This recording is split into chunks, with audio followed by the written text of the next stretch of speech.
Hello, Fetty friends. I'm Lien from Studio Kato, and I'm so happy to be joining you again today on the Reverse Confetti YouTube channel. Today, I am here with a Stock Your Stash post for the month of June. I'm very excited to share it on YouTube today.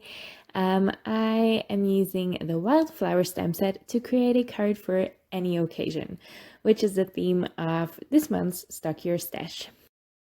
I will leave a link to all the info you need for the Stock Your Stash challenge so you can play along there as well. So I am stamping the Wildflowers bunch in sepia ink, vintage sepia from VersaFine ink. I'm so used to saying VersaFine Onyx Black. It's almost one word at this point for me. I'm stamping it a couple of times on watercolor cardstock. I wanted some brown lines because I didn't want the harshness of a black outline for this, but I also didn't want to fuss around with no line coloring for this very intricate stamp that is a little bit beyond my capabilities. I am using the VersaFine ink because it's ink that dries really slowly, so I can add clear embossing powder to it and heat set it.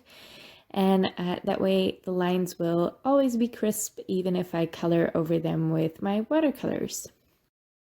So the next couple of minutes are just going to be me painting. I am sticking to a fairly limited color palette. You can go wild with these wildflowers, color them all in very, very exciting colors. I tried to keep it down a little bit because, like I said, I want to use this for any occasion. That's the whole point of this video. And I also want to be able to send this to any person I want. And some don't like super bright colors, so I figured I would just stick to something in between. I am using some pinks and some oranges, and I always put a coat of a lighter wash down first with my paintbrush, so more water than paint, and then once that's dry I come in with more paint than water and I add some shading.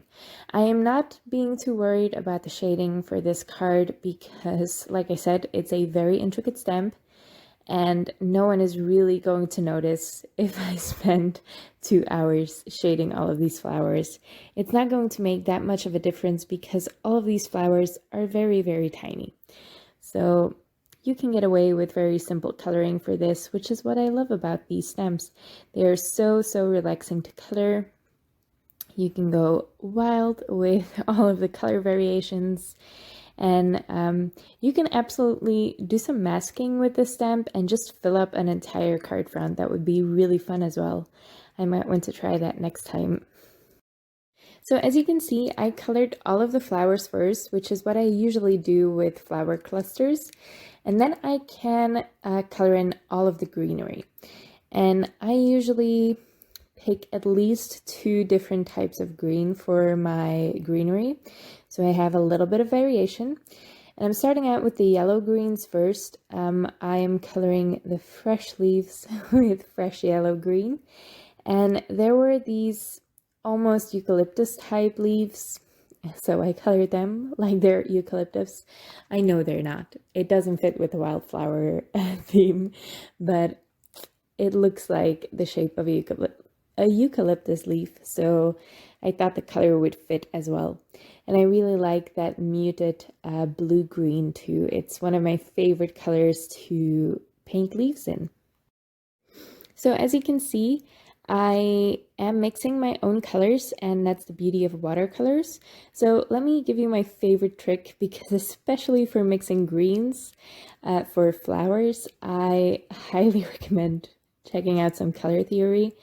But if you want a little bit more muted green, because usually the paints come in very bright colors right out of the pan, mix in a little bit of red with your greens, and that is going to give you a lot more muted and realistic shade. It's not going to make it it's not going to make it brown if you don't mix in too much. It's just going to tone it down just that little bit to give it a little bit of a more realistic look. Now with the coloring done, I have die cut that out with the coordinating die from the Wildflowers die set. And now I am adhering my panel down. This is just going to be my entire background panel, so it's A2 size. I'm just adhering it down with some painter's tape, double folded in half on the back of it, so it just sticks to that little mat there, and then I can ink blend it. I'm only going to use 2 colors of ink here. I have this Glow by Pigment Craft Co. and a gorgeous, gorgeous pink by Reverse Confetti, which I completely forgot the name of. I'll try to link it in the description below. So I don't blend the colors all the way to the bottom. I am leaving the bottom white. And I'm just checking because I know which frame I'm going to use. So I'm just holding everything in place to see if I like my ink blending. And once I'm happy with it, I can adhere that panel to my card base and then adhere all of those frames together. So I am using watercolor cardstock for the top frame. The 3 other frames are just cut from scrap cardstocks. There's probably stamping on the back or something. And I also made my background panel out of watercolor cardstock because that is slightly off-white. It's the same off-white as the flowers.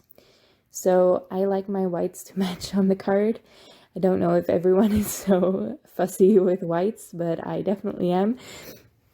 So I just make sure that the creamy colored cardstock is on top for that frame.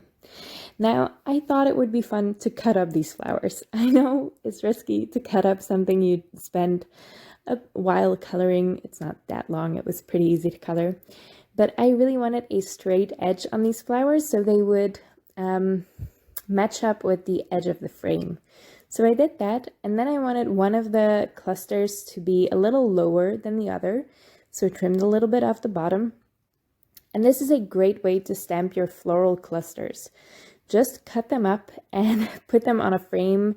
You really only need to cut them down in the center and you will get a completely different arrangement. You can lower or shorten some of the flowers, and it's a fun way to stretch your image a little bit. I am using a die here from the Word Duos die sets, and this one is Thanks and Hello. So I used the Hello, cut it 3 times or 4 times even out of white cardstock, and one's from gold cardstock, and I glued all of those together to layer on my card. And that almost finishes it, but obviously I need to add a little bit of sparkle. Once that's adhered down, I am going to fuss around with this card for another 10 minutes. No word of a lie. It took me 10 minutes to figure out the arrangement for these little bubbles. These are from Little Things from Lucy's Cards. She has iridescent bubbles. And once I was happy with the placement, which again took me 10 minutes, I glued those in place with Nuvo Deluxe adhesive, which is quite a bit stronger than the Bearly Art Precision Craft glue. So it's great for slick surfaces like these bubbles. And that's the finished card. Really fun with these wildflowers and a great way to stretch your image if you just cut it in half. I know that's scary, but especially for large florals, this is perfect to stretch your stamp a little bit and get a more unique arrangement on your card. And with a Hello die, this card is absolutely perfect for any occasion.